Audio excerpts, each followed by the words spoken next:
Eh, Hoy es día, ¿qué día es ahora?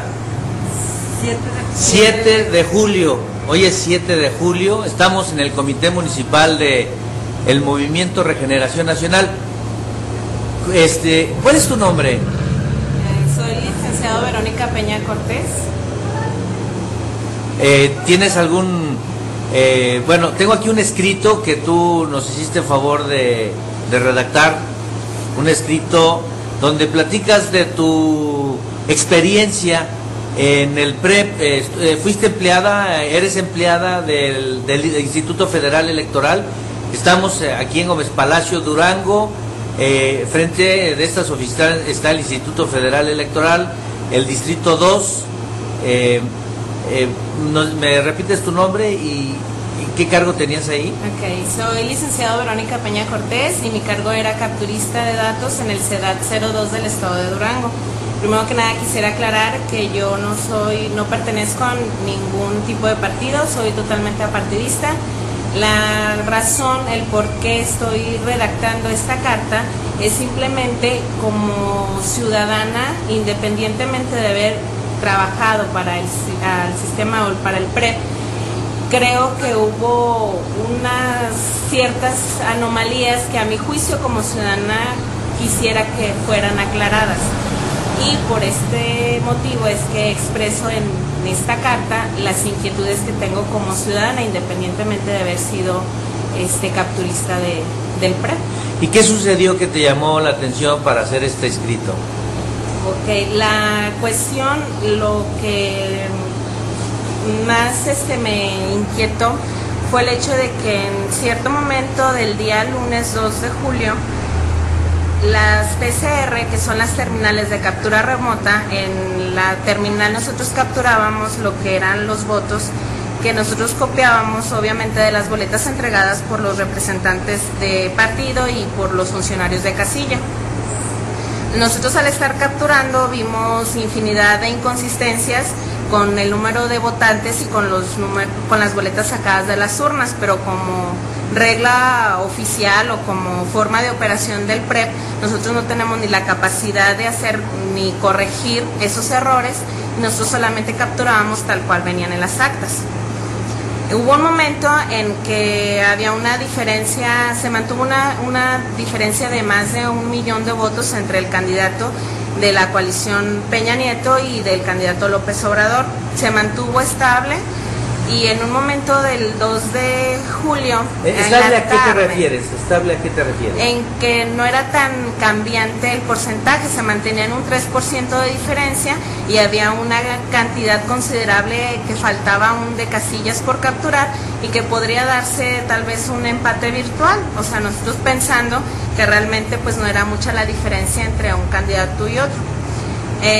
Ahí iba ganando Peña Nieto. Peña Nieto, en todo momento se mantuvo arriba el candidato Peña Nieto, pero con una diferencia de un 3%, estamos hablando aproximadamente de 1.300.000 votos, más o menos. Hubo un momento en la tarde, desgraciadamente por el cansancio no podría concretar la hora en la que sucedió, que las terminales dejaron de capturar, que comenzó a hacer un sonido característico que en las prácticas anteriores a lo que fue las prácticas que realizamos para ver el funcionamiento del sistema, en que comenzaron a hacer un pillido y nada más, no sé, fue aproximadamente 1 hora en la que no nos dejó capturar y en la que nosotros simplemente nos mantuvimos a la espera de que funcionara nuevamente.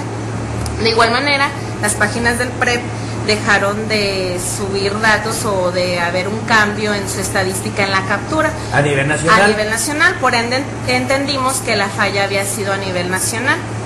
En el momento en que vuelven a funcionar las PCR y que se puede volver a hacer la captura de datos, nos llama, bueno, al menos a mí me llama la atención que la diferencia se acrecenta, que ya no es de 1 millón y pico, sino ya de más de 3 millones de votos, y la diferencia aumenta a un 6-7%. Y la cantidad de casillas que faltaban por capturar pues disminuía la capacidad o la oportunidad para que el candidato de López Obrador pudiera alcanzar nuevamente al candidato Peña Nieto.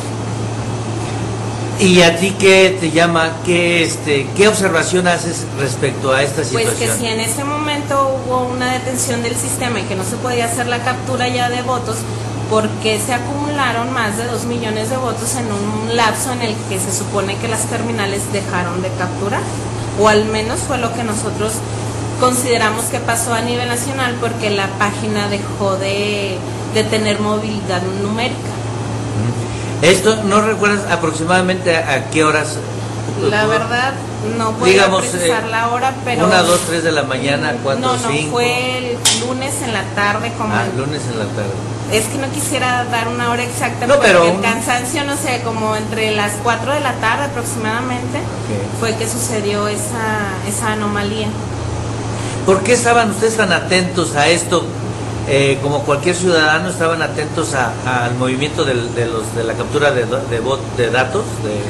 Bueno, principalmente porque la mayoría de los que trabajamos dentro del PREP éramos jóvenes, y aparte de muchos era la primera vez que trabajaban dentro de este programa, y pues obviamente incluir de aparte del trabajo en las decisiones del país en que estás presente ahí, tener la oportunidad de estar presente a tener la información al momento, pues era lo que a nosotros nos llamaba la atención, el estar vigilando que las elecciones se dieran en total transparencia, como presumiblemente se tendrían que haber dado por parte de uno de los principios rectores del IFE, que es la transparencia. Y bueno, eso a ti te llamó la atención y te causó suspicacia porque se paró el sistema y después aumentó inesperadamente los votos. ¿Qué otro tipo de observaciones pudiste encontrar o hacer en tu estancia como capturista de datos?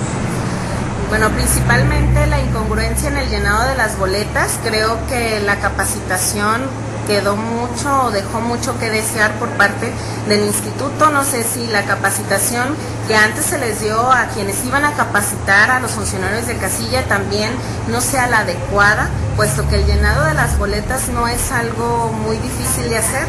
Sin embargo, se presentaron muchísimos errores en el momento del llenado de estas boletas, repitiendo la cantidad de votos para un partido de forma individual y aparte como coalición, que obviamente era como contar 3 veces el voto para el mismo candidato.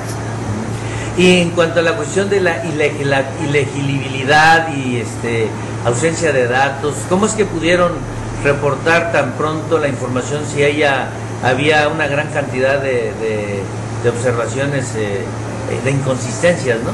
Bueno, lo que pasa es que precisamente volvemos a lo que es la capacitación. La primer copia tiene que ser entregada para el PREP, que tiene que ser la más legible. Desgraciadamente nos entregaban copias que pertenecían para los representantes de partido, que son de las últimas copias del paquete, y por ende la legibilidad ya era muy escasa. Nosotros tenemos la orden de capturar lo que nosotros alcanzábamos a anotar ahí, aparte de que la captura se da solamente de la cantidad que está escrita con letra, no de la cantidad que está escrita con número. Hay que recalcar esa cuestión de que en realidad nosotros no capturamos números, nosotros capturamos la cantidad escrita con letra. Y pues hubo de igual manera actas que faltaron, que no llegaron al PREP porque no iban dentro del sobre, y hasta que se hizo la apertura de los paquetes fue que se pudo accesar a esas boletas para poderlas capturar.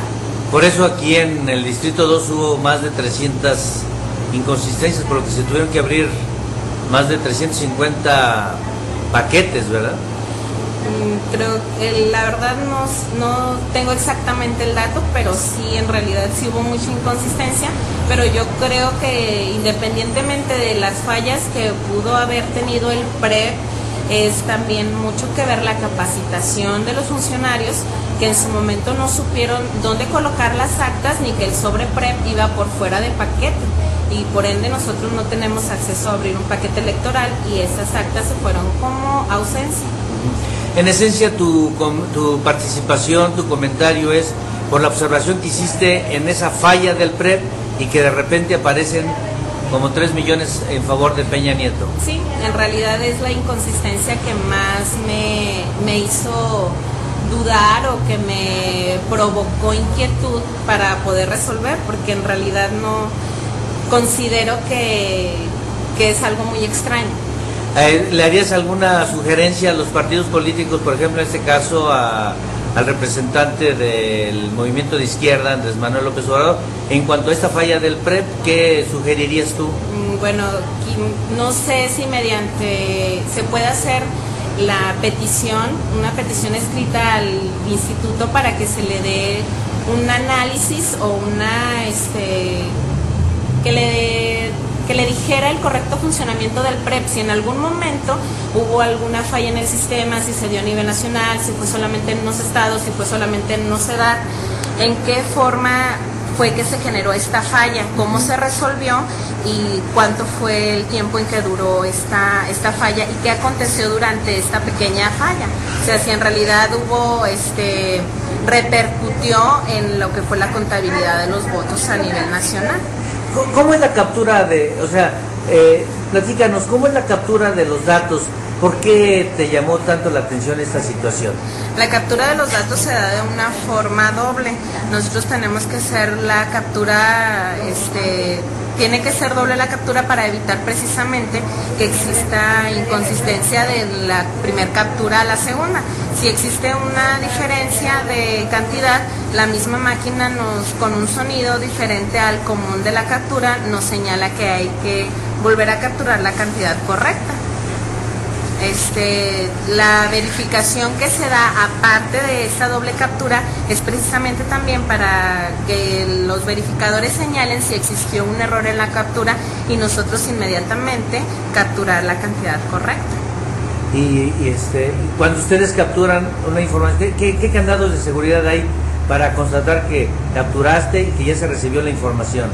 En el momento en que nosotros capturábamos y recibíamos el ticket, era señal de que la captura se había quedado registrada y que la información ya había sido registrada en el CEDAT del Distrito Federal, o sea que es la matriz de los CEDAT. Por lo tanto, es toda una secuencia de acciones al momento de ir registrando los datos. Por eso ¿qué pasó al momento que registraste algún sonido? ¿Se paró la captura? ¿Qué fue lo que sucedió cuando pasó ese detalle? Cuando se detuvo la captura comienzan a sonar las TCRs con un pitido, o sea, empieza a hacer un sonido que en las pruebas anteriores nos daba la señal de que el sistema se detenía, porque ya no podíamos hacer nosotros ninguna captura porque podrían estarse haciendo actualizaciones y el sistema se cerraba para la captura de los datos. Eso en las pruebas. Ya el día de el día 2 de julio, nosotros que observamos que se detenía nuevamente la captura en las PCRs, no nos dijeron realmente el por qué sucedió, solamente que fue una falla, más no supimos si fue por actualizaciones o por qué circunstancia ajena al CEDAT de aquí de Gómez Palacio, puesto que el sistema lo toman y lo manipulan desde la Ciudad de México. ¿Y duró cuánto tiempo esa interrupción? Aproximadamente considero que fue como 1 hora. Pues muchas gracias.